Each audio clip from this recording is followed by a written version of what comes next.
जो कागद होता त्या कागदाचा अभ्यास करून विषयाचा अभ्यास न करता फक्त कागदावर काय लिहिलं याचा अंदाज घेत तिथं त्यांनी पत्रकार परिषद घेतली। 8 मिनिटं जे प्रश्न पत्रकारांनी त्यांना विचारले त्याच्यावर दुर्दैवाने त्यांना उत्तर देता आलेलं नाही। मी सिद्धार्थभाऊ शिरोळेंना हा कागद दाखवतो। हे आहे कोर्टाचा एक निर्णय।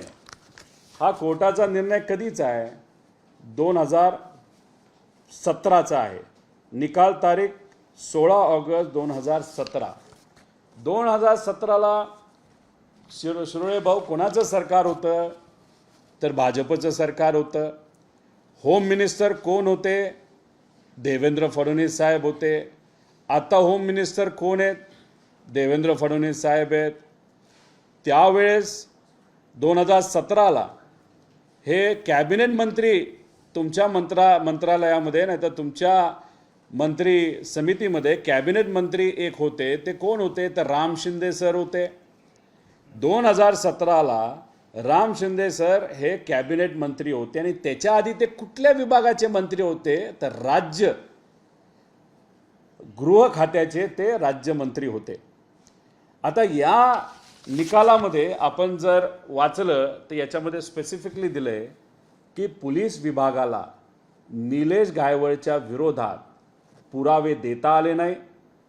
जे दिले ते अपुरे होते आणि पोलीस प्रशासन कुठेतरी कमी पडलं म्हणून त्यांना जो मोका लागला होता, जे तडीपार झाले होते त्याच्यातून त्यांना सोडण्यात आलं। म्हणजे देवेंद्र फडणवीस साहेब आणि राम शिंदे हे सत्तेत असताना त्यांना निर्दोष मुक्तता ही मिळाली होती। 2017ला तर मी कर्जत जामखेडचा विचार सुद्धा करत नव्हतो। मी आमदारकीचा सुद्धा विचार करत नव्हतो। कदाचित मी फक्त जिल्हा परिषद सदस्य झाला असेल। मग याच्यात तुमच्या काळातच तुम्ही त्यावेळेस पोलीस प्रशासनाच्या मदतीने कोर्टात पुरावा न देता निलेश गायवळला तिथं तुम्ही मदत केली आणि मग तिथून जी तुमची मदत सुरू झाली ती नंतर पार ती मदत अधिवेशनामध्ये त्यांना घेऊन जाण्यापर्यंत मोठ्या मोठ्या नेत्यांना भेटवण्यापर्यंत, ज्याच्यामध्ये तुम्ही जर बघितलं एक तर तुमच्या प्रचारामध्ये ते दिसतायत आपल्याला, त्याच्याबरोबर अनेक व्हिडिओ आहेत। पार तुम्ही मंत्रालयामध्ये त्यांच्या बंधूंना घेऊन बसला होता। अजून तुम्ही खोलामध्ये तिथं गेलात तर तिथे तुम्ही पार त्यांना त्यावेळेचे जे मुख्यमंत्री होते त्या मुख्यमंत्री साहेबांना सुद्धा म्हणजे एकनाथ शिंदे साहेबांना तिथं तुम्ही त्यांना भेटवलं। काही लोक म्हणतील अरे फोटो काय दाखवतो, तुझे सुद्धा फोटो आहेत। मंदिराच्या बाहेर सहजपणे एखादा फोटो काढला, सामाजिक कार्यक्रमामध्ये तोंडावर पट्टी असताना अशी एक व्यक्ती म्हणजे माझी आई, ज्याला राजकारण कळत नाही नाहीतर राजकारणात ती लक्ष देत नाही, तिथं तिचा व्हिडिओ दाखवून तुम्ही काय सिद्ध करण्याचा प्रयत्न करत आहे की मी पाठबळ देतो? अहो हे जर सगळे फोटो बघितले तर मंत्रालयातले फोटो आहेत। मंत्रालयात गरीबाला जाता येत नाही, साध्या लोकांना जाता येत नाही, अधिवेशनामध्ये सुद्धा जाता येत नाही, त्याला तिथं परवानगी लागते, सपोर्ट लागतो। आणि ही व्यक्ती ज्याच्यावर अनेक गुन्हे आहेत ही व्यक्ती सहजपणे तुमच्या काळामध्ये तुमच्या सरकारमध्ये जर मंत्रालयात जात असेल तर त्याला पाठबळ आणि पाठिंबा सत्तेतल्या लोकांचा असल्याशिवाय ते काहीच करू शकत नाही। आणि माझं ठाम मत आहे आणि मी ह्याच्यात राजकारण करत नाही, राम शिंदे सरांनी जे सभापती आहेत त्यांनीच निलेश गायवळला ही मदत केली। त्याच्याचबरोबर आपण जर बघितलं तर सचिन गायवळ ज्यांना तिथं बंदुकीचं लायसन्स द्यायचं होतं त्यासाठी सुद्धा फोन आणि प्रेशर हे राम शिंदे सरांनीच केलं। आणि हे वक्तव्य करत असताना मी बोलतोय असं नका समजू, रामदास कदम साहेबांनी स्पेसिफिकली सांगितलेलं आहे की एक अशी व्यक्ती ज्याचे मंत्री सुद्धा ऐकतात, आमदार ऐकतात आणि विधिमंडळामध्ये सगळ्यात मोठं पद त्या व्यक्तीकडे आहे, म्हणजे त्याचं नाव कोण? तर त्यांनी नाव नसतं घेतलं तरी ते राम शिंदे सरांचंच नाव येतं।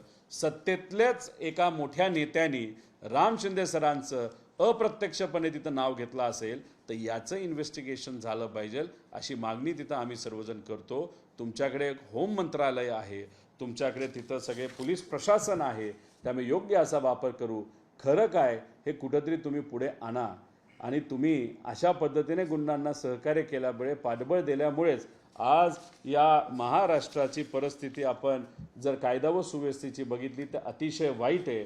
मग याच्यात जर खोलात गेलो तर 500 बलात्कार हे दुर्दैवाने आपल्या पुणे जिल्ह्यांमध्ये तिथं झालेले आहेत. 12,000पेक्षा जास्त केसेस गुंडागर्दीचे आपल्या या जिल्ह्यामध्ये तिथं झालेले आहे.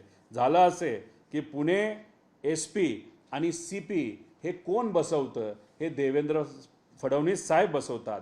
कलेक्टर कोण बसवतं? पालकमंत्री अजितदादा बसवतात. आणि पुणे मनपा आयुक्त कोण बसवतं?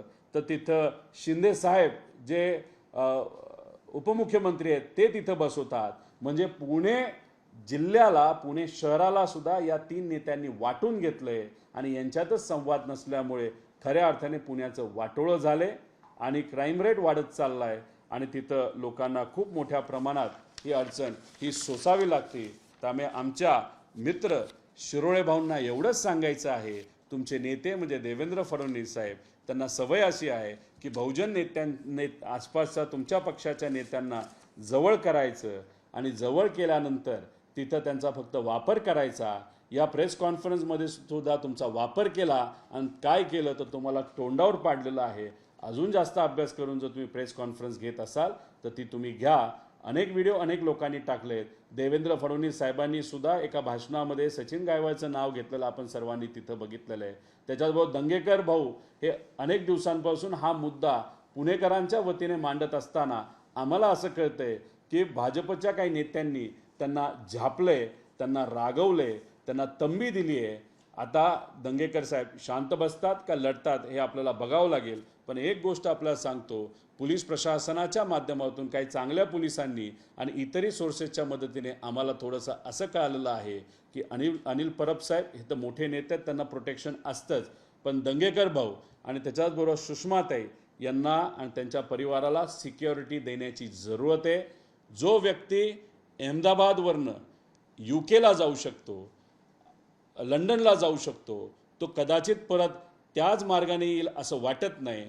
पण आपल्या देशाच्या आसपास काय अशा बॉर्डर आहेत की जा घर तेराही आहे अशी परिस्थिती, म्हणजे नेपाळ बॉर्डर, इथं थोडंसं लक्ष देण्याची जरूरत आहे. पण या नेत्यांच्या केसाला धक्का तरी लागला तरी पूर्णपणे हे सरकार त्याला जबाबदार असेल असं जबाबदारीने मी इथं बोलतो. धन्यवाद. तुम्ही म्हणतात की सीएमचा जो व्हिडिओ केलेला तो व्हिडिओ आहे का तुमच्याकडे? ऑलरेडी सुषमाताई अंधारेंनी तो व्हिडिओ टाकला असं आम्हाला कळालेलं आहे.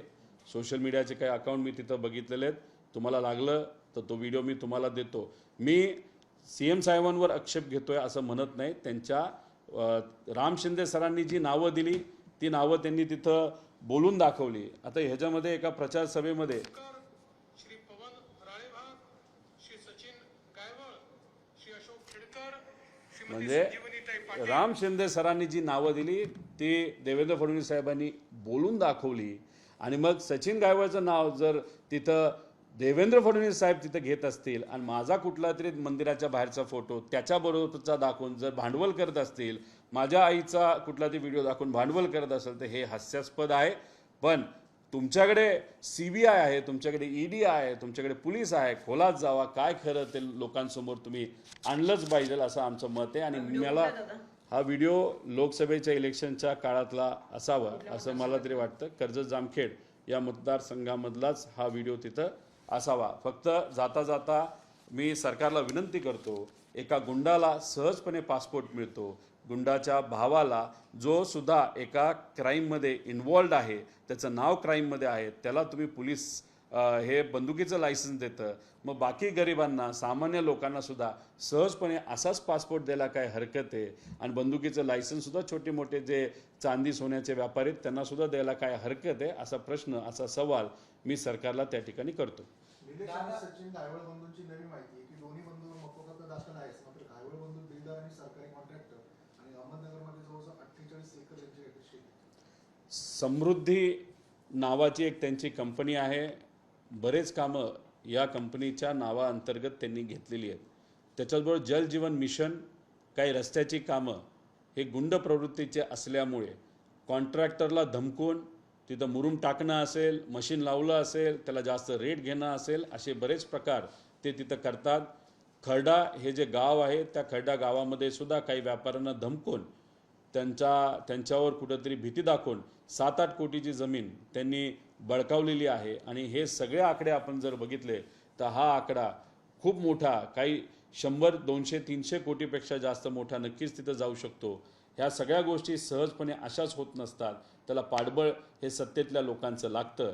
त्यामुळे धाराशिवमध्ये तानाजी सावंत डायरेक्ट नाही, पण त्यांचा जो पुतण्या आहे, सख्खा पुतण्या आहे, तो तिथं त्याच्याबरोबर पार्टनर म्हणून काम करतो असं आम्हाला समजतंय. व राम शिंदे सर पूर्णपणे अख्ख्या महाराष्ट्रामध्ये त्याला तिथं ताकद देतात.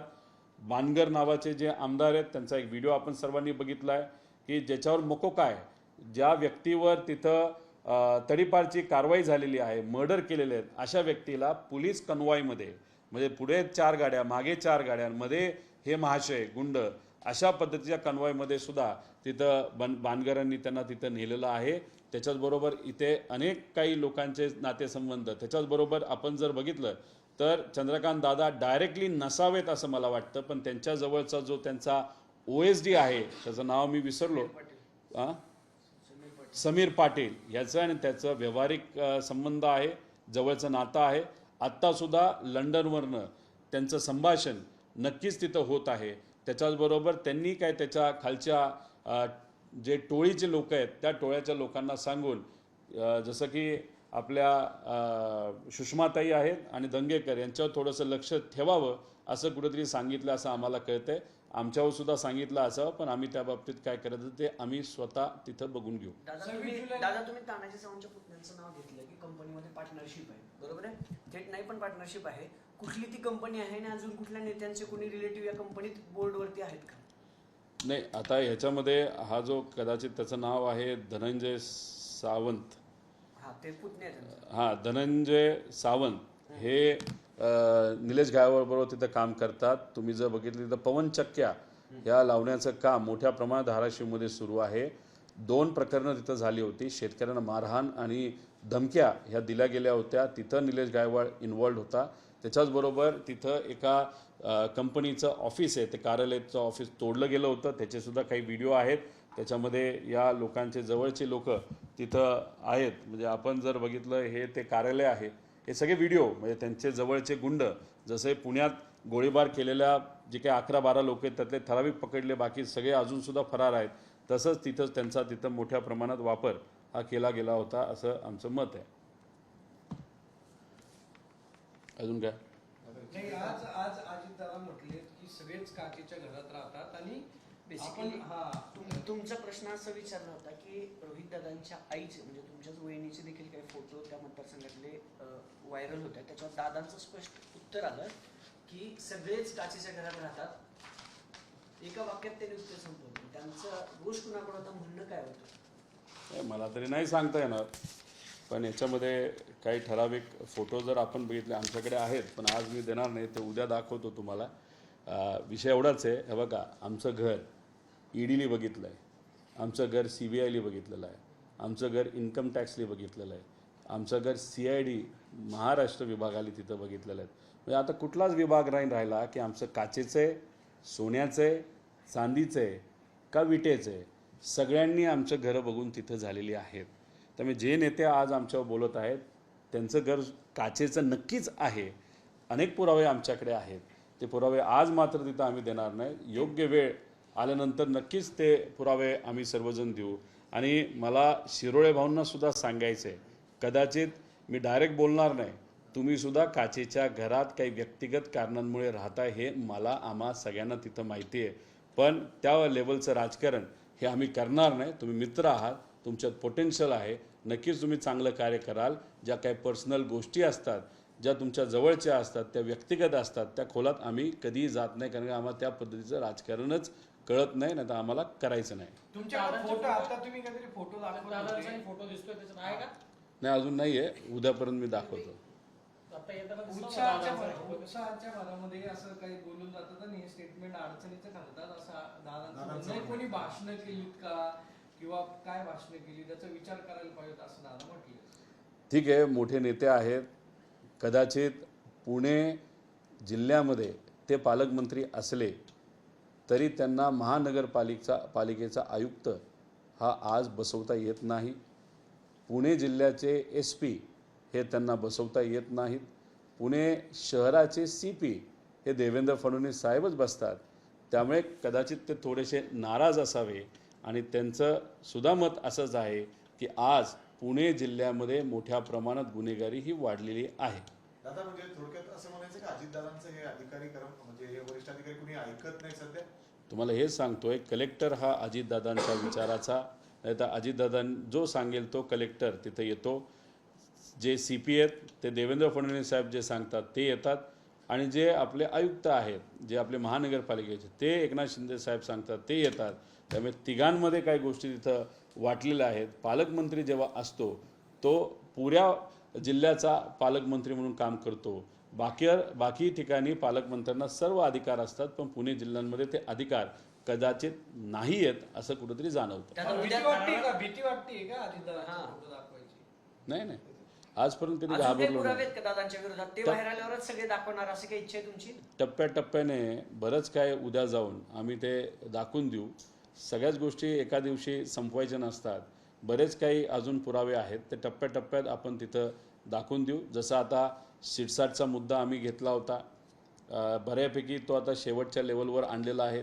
सुप्रीम कोर्टामध्ये काही सामाजिक कार्यकर्ते, काही संघटना शिरसाटच्या विषयामध्ये गेले होते आणि कालच तुम्ही बघितलं आहे की सुप्रीम कोर्टाने आदेश दिलेत राज्य सरकारला की त्या व्यक्तीवर कारवाई करा आणि सर्व लोक ज्याच्यात शिरसाटसुद्धा येतात, बिवलकरसुद्धा येतात, ह्यांना तिथं नोटिसेस पाठवा.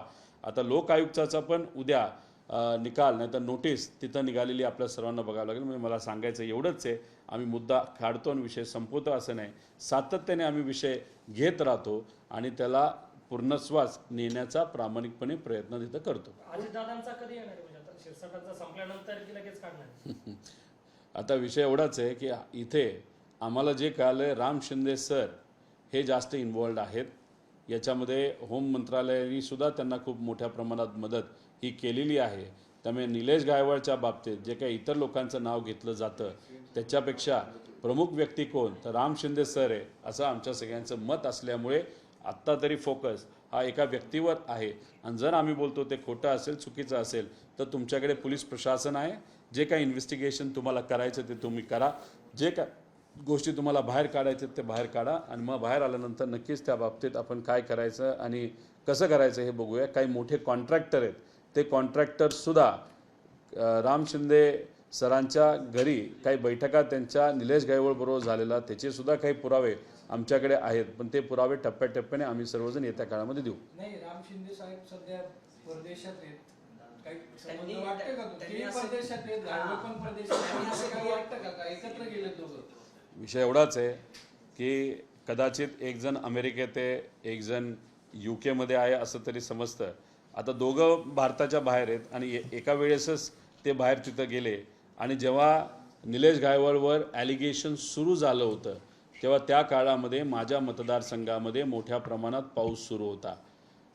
पाऊस इतका सुरू होता की चोंडी हे जे गाव आहे, जे राम शिंदे सरांचं गाव आहे, ते सुद्धा पाण्याखाली होतं. पण एका बाजूला निलेश गायकवाडचा विषय हा पेटला असल्यामुळे कदाचित राम शिंदे सरांना त्या विषयाकडे, निलेश गायकवाडला आपल्याला कसं वाचवता येईल याच्याकडे जास्त लक्ष असल्यामुळे मुंबईत ते बिझी राहिले. 3 दिवस तिथं राहिले, गाव पाण्याखाली असताना सुद्धा. आम्ही मात्र लोकांना मदत करण्यासाठी माझ्या मतदारसंघामध्ये तिथं होतो, चोंडी या गावामध्ये होतो. याच्यावरूनच कळतं की प्रायोरिटी राम शिंदे सरांची लोक नसून असे गुंड नाही तर कॉन्ट्रॅक्टर लोक आहेत. आता आज हे दोघं जर बाहेर असतील, भारताच्या बाहेर, तिथून ते सोशल मीडियाच्या मदतीने सुद्धा बोलू शकतात, नॉर्मल फोनवर सुद्धा बोलू शकतात. कदाचित तिथे बसून एक रणनीती ते डिझाईन करतील. रणनीती डिझाईन केल्यानंतर आल्यानंतर राम शिंदे सर एक प्रेस कॉन्फरन्स घेतील आणि त्यातून बऱ्यापैकी माहिती ही निलेश गायकवाडलीच तिथं दिली असेल. आम्ही वाट बघत आहोत काय पद्धतीची प्रेस कॉन्फरन्स होती. म्हणून सगळे पुरावे आज तिथं देणार नाही. त्यांची प्रेस कॉन्फरन्स झाल्यानंतर अजून इतर पुरावे जे एकदम व्यक्तिगत आहेत ते पुरावे आम्ही नक्कीच देऊ. ठीक आहे, थँक्यू. एक मिनिट, थोडे वेगळे प्रश्न होते. ये. घ्या मग. महाविकास आघाडीचं शिष्टमंडळ निवडणूक आयुक्तांना भेटणार आहे. शरद पवार, उद्धव ठाकरेंच्या नेतृत्वात भेट होणार आहे. राज ठाकरे आता महाविकास आघाडीच्या शिष्टमंडळात सहभागी होतील. तुम्ही जर बघितलं तर राज ठाकरे साहेबांचं सुद्धा मत आहे की वोट चोरी झाली आहे. त्याच्याचबरोबर इलेक्शन कमिशन जसं वागतंय ते स्वायत्त संस्थेसारखं वागत नाही. भाजपचा प्रभाव हा इलेक्शन कमिशनवर खूप मोठ्या प्रमाणात आहे. त्या अनुषंगाने एक तर विधानसभेमध्ये वोट चोरी झालीच, पण त्यानंतरसुद्धा आत्तापर्यंत बऱ्यापैकी काही बदल हे मतदार यादीमध्ये झालेत असं आम्हाला वाटतं. त्यासाठी एक शिष्टमंडळ हे इलेक्शन कमिशनला लवकरच तिथं भेटेल आणि त्याच्यात जर तिथं राज ठाकरे साहेब येत असतील आणि त्यांनाही शंका जर त्या इलेक्शन प्रोसिजरवर असेल तर स्वागत करण्यासारखी गोष्ट आहे. मराठवाड्यात भाजपला अजित पवार नको आहे. भाजपची मध्यरात्रीपर्यंत महत्वाची बैठक झाली, भाजप युती आणि स्वबळावर चर्चा असं सूत्र सांगतायत. शिवसेनेशी थोडं जुळेल पण राष्ट्रवादीशी युती नको. भाजप पदाधिकाऱ्यांची मुख्यमंत्री फडणवीसांसमोर ही भूमिका आहे. एक तुम्ही समजून घ्या, जिल्हा लेवलला ह्या गोष्टी होत आहेत ते आम्ही समजू शकतो, पण 2029ला भाजपला तसंही अजितदादांचा पक्षही नको आणि एकनाथ शिंदे साहेबांचा पक्षही नको हे सिद्ध तिथं झालेलं आहे. एकनाथ शिंदे साहेब हे मोठे राज्याचे नेते नक्कीच होते. चांगल्या योजना ज्या लोकांनी स्वीकारल्या त्या त्यांनी आणल्या, पण देवेंद्र फडणवीस साहेब मंत्री झाल्यापासून टप्प्याटप्प्याने एक एक योजना ते कमी करत चाललेले आहेत. जसं की आनंदाचा शिधा हा कमी केलेला आहे. धार्मिक पर्यटन याला एक मोठ्या प्रमाणात निधी दिला जात होता, तो कुठेतरी बंद झालेला आहे. त्याच्याचबरोबर लाडक्या बहिणी 30 लाख लाडक्या बहिणींची नावं कमी केली. नाव एकनाथ शिंदे साहेबांचं दुर्दैवी तिथं खराब होतं आहे, पण कदाचित देवेंद्र फडणवीस साहेबांना तेच हवं असावं. अजितदादांच्या बाबतीत सुद्धा आपण जर बघितलं असेल की त्यांचे नेते हे बऱ्यापैकी अडचणीत आलेले आपण बघू शकतो. निधीला सुद्धा ते स्वतः फायनान्स मिनिस्टर असले तरी त्यांची प्रत्येक फाईल एका अधिकाऱ्याकडे जाते आणि त्या अधिकाऱ्याकडनं ते CM साहेबांकडे जाते. तिथेही त्यांना बऱ्याच अडचणी आहेत. त्यामुळे फक्त जिल्ह्यापुरता हा विषय न राहता 29ला हे तिन्ही पक्ष वेगळे लढतील असं आम्हा सगळ्यांना वाटतं. हिंदूंनी सणांसाठी हिंदू दुकानातूनच खरेदी करावी असं संग्राम जगतापांचं विधान आहे. याच्यावर मी बोलण्यापेक्षा अजितदादांनी तिथं बोलावं. एका बाजूला मुस्लिम समाजाच्या वेगळ्या वेगळ्या बैठका तुम्ही तिथं घेता, तुमचे मंत्री जे मायनॉरिटीचे मंत्री आहेत ते वेगळे कार्यक्रम हे मुंबईमध्ये तिथं घेतात आणि दुसऱ्या बाजूला संग्राम जगताप हे अशा पद्धतीने खालच्या लेवलला जाऊन तिथं वक्तव्य करत असतील त्याला आपण काय म्हणणार. संग्राम जगतापांनी ठरवलेलं आहे की 2029चं इलेक्शन हे भाजपच्या तिकिटावर तिथं लढायचं आणि तसं जर लढायचं असेल तर द्वेष निर्माण केल्याशिवाय आपण लढूच शकत नाही. हे सिद्ध झालेलं आहे, हे आम्ही लिहून देतो. तिथं तटकरे साहेब खासदारकी भाजपबरोबर लढतील, इथं हा जो जगताप संग्राम जगताप आहेत ते 100% भाजपवर लढणार आहेत. आणि हेच तुम्ही जर बघितलं तर काही नेत्यांना अडचणीत आल्यासारखं दाखवतात. देवेंद्र फडणवीस साहेब त्यांना बोलावतात, आमदारांना बोलावतात आणि सांगतात तुझा नेता तुझ्यावर नसला तरी मी तुझ्याबरोबर आहे. त्याचा अर्थ एकच येतो की बाबांनो 29ला तुम्हाला भाजपच्या चिन्हावर तिथं लढावं लागणार आहे, तेव्हा मात्र तुम्ही आमच्याबरोबर या. हे त्याची पूर्णपणे तयारी आत्तापासून सुरू झाली आहे असं कुठेतरी आपल्याला म्हणता येईल. जैन धर्माच्या सभेत एक वक्तव्य, प्राण्यांवर हल्ला केला तर आम्ही शस्त्र हातात घेऊ. फडणवीसांना आम्ही साधू संतांनी मिळून मुख्यमंत्री केले असं त्यांचं म्हणणं. लोकांनी मिळून तिथं मुख्यमंत्री केलेलं आहे. आता याच्यामध्ये त्यांचं काय मत होतं, कुठल्या विषयावर ते बोलले, कदाचित कबूतरखान्याच्या बद्दलचा त्यांचा मुद्दा असायचा. म्हणजे सरकारच निर्णय घेत आहे, नंतर सरकारच निर्णय बदलत आहे. म्हणजे सरकार काय निर्णय घेण्याचा प्रयत्न करत आहे आणि काय घेत आहे हे कोणाच काय कळत नाही. त्यामुळे जे लोक भाजपबरोबर राहिले होते ते लोक आता भाजपपासून वेगळे होतील अशी आज परिस्थिती आहे. काय होतं आहे की केंद्रात यांचं सरकार, राज्यात यांचं सरकार, तरीसुद्धा हिंदू खतरे में आहेच. म्हणजे आता हिंदू खतरे में कधी बाहेर निघेल, जेव्हा कदाचित वर आणि खाली भाजपचं सरकार नसेल तेव्हाच ती परिस्थिती येईल. का? कारण का फक्त हिंदूंच्या मताचा वापर हे इलेक्शन पुरता तिथं करायचा, हिंदू मुस्लिम करायचं, OBC मराठा करायचं, आता OBC विरुद्ध ST तिथं त्यांनी सुरू केलेलं आहे, मराठी अमराठी करायचं. म्हणजे द्वेषाचं राजकारण मुद्दामून त्यांनी पेटवत ठेवलेलं आहे आणि याच्यातच आम्ही राजकारण करून सत्तेत येऊ असं कुठेतरी ते सिद्ध करण्याचा प्रयत्न करत आहे. जैन धर्मासाठी म्हणजे कबूतरखान्याच्यासाठी जैनचे जे महामुनी आहेत त्यांनी ही सभा आयोजित केलेली होती, शांती सभा. पण त्यावेळी त्यांचे जे गुरु आहेत त्यांनी असं सांगितलंय की एखादा व्यक्ती जर त्या कबुतराच्या विष्ठ्यामुळे मरत असेल तर त्याच्यात काय आहे, अनेक लोक असेही मरतात आणि त्याचबरोबर जर डॉक्टर असं म्हणत असतील की या विष्ठ्यामुळे मरतात तर ते डॉक्टर सुद्धा कदाचित बावळले काहीही सांगतात. एक आहे, जेव्हा या जगामध्ये आरोग्याची चर्चा जेव्हा सुरू होते तेव्हा डॉक्टर बनणं सोपं नसतं. त्यामुळे कुठल्याही नेत्याला, कुठल्याही व्यक्तीला डॉक्टरवर अशा प्रसंगी विश्वास ठेवणं जास्त महत्त्वाचं आहे. आमचा विश्वास डॉक्टर काय म्हणतात याच्यावर आहे. आता धर्मगुरू काय बोलले, तसं का बोलले, त्यांच्यावर काय लोकांची चर्चा प्रतिक्रिया, हे मला तरी सांगता येणार नाही. फक्त माझं एकच मत आहे, आमच्या परिचयाचे जैन समाजाचे जी लोक आहेत त्यांचं मत एवढंच होतं, अचानक कबूतरखाना बंद केल्यामुळे कबुतरांना जी अनेक वर्षांपासूनची सवय तिथे येऊन खाण्याची होती ती मोडल्यामुळे कबूतरं ही मरण पावले तिथं मेल्यामुळे. आणि जैन समाजामध्ये जनावरं असतील, प्राणी असतील, पशु असतील यांना खूप आणि माणसं असतील खूप महत्त्व दिलं जातं. त्यामुळे लोक बऱ्यापैकी हे भावनिक झाले होते. पण जेव्हा वेळ सायन्स आणि कुठेतरी अंधश्रद्धा याच्यावरचा विषय येतो तेव्हा आम्ही सायन्सच्या पाठीमागे भक्कमपणे उभे राहतो. कबुतरांनी काय म्हणून जे आहेत त्यांना नॅशनल ॲनिमल म्हणून घोषित करावं अशी देखील मागणी या सभेमध्ये करण्यात आली. नाही, जे काय करायचं करा. गायी तर नॅशनल ॲनिमल झाली असं मला वाटतं. अजून इतरही ॲनिमल्स करा. आणि या BJPच्या सरकारच्या काळामध्ये माणसांनासुद्धा नॅशनल काहीतरी करा. कारण का तिथे अत्याचार महिलांवर होत आहेत, त्याच्याबद्दल कुणीच काय करे ना. अतिवृष्टीमध्ये माणसं मरण पावली, आत्महत्या तिथं करत आहेत. युवांना नोकऱ्या नाहीत, ते आत्महत्या तिथं करत आहेत. जर नॅशनल पदवी दिल्यानंतरच माणसं आणि सरकार त्या व्यक्तीकडे नाही तर त्या गोष्टीकडे लक्ष देणार असतील तर माणसांनासुद्धा दर्जा देऊन टाका. नॅशनल माणूस दर्जा नाही तर ह्युमन दर्जा, त्याशिवाय लोक माणसांकडे मात्र त्या ठिकाणी बघणार नाही. कबुतरांना वाचवा तरच त्यांचीच जो कोणी कबुतरांना वाचेल त्याचीच मुंबई महानगरपालिकेवर सत्ता येईल असं देखील या महामुनींचं मत आहे. म्हणजे या गुरुवांचं नाही, आता ठीक आहे. आता ती कुठली सभा, काय ते बोलले, किती त्यांचा त्या बाबतीतला अभ्यास आहे मला नाही सांगता येणार. पण जैन समाज भावनिक आहे या विषयाच्या बाबतीत आणि भावनेच्या भरामध्ये कदाचित ते तिथं बोलले असावे. पण अंधविश्वास हे योग्य नाही. आपल्याला सायंटिफिक विचारानेच पुढे जावं लागतं. पण हे करत असताना कुठलाही निर्णय जेव्हा सरकार घेते अचानक पद्धतीने तुम्ही जेव्हा करता तेव्हा तिथं अडचणी नक्कीच येत असतात. जसं की कबूतरखान्याच्या बाबतीत अचानक बंद केल्यामुळे अडचणी नक्कीच निर्माण झाल्या. त्याला कुठेतरी एक दीर्घकालीन धोरण आणून टप्प्याटप्प्याने काय गोष्टी केल्या असत्या तर मग आजारपण आणि तिथं असणाऱ्या इतर लोकांना जो त्रास तोही सुटला असता आणि जैन समाजाच्या भावनिक ज्या संवेदना होत्या त्यासुद्धा तिथं जपल्या गेल्या असत्या. बाबासाहेब पाटील आहेत सहकार मंत्री, ते म्हणतायत की शेतकऱ्याला नाद लागलाय कर्जमाफीचा. आता ही सध्या परिस्थिती आहे, अपुरी मदत मिळतीये, मग असं वक्तव्य करणं कितपत योग्य आहे सहकार मंत्री? कसं योग्य असणार? कुठल्याही मंत्र्याचं अशा पद्धतीचं वक्तव्य हे योग्य नाही. तुम्ही शेतकऱ्याला जर तिथं हिनवत असताल की नाद लागलाय, अहो आज शेतकरी अडचणीत आलाय, त्या अडचणीकडे बघण्याची आज खऱ्या अर्थाने वेळ आहे. पण तुम्ही सहजपणे भाषणामध्ये बोलून जागता नाद लागलाय. आता नाद कदाचित तुमच्या काही नेत्यांना वेगळ्या वेगळ्या प्रकारचा नाद असेल तो तुम्ही तुमच्या लेवलवर बघा.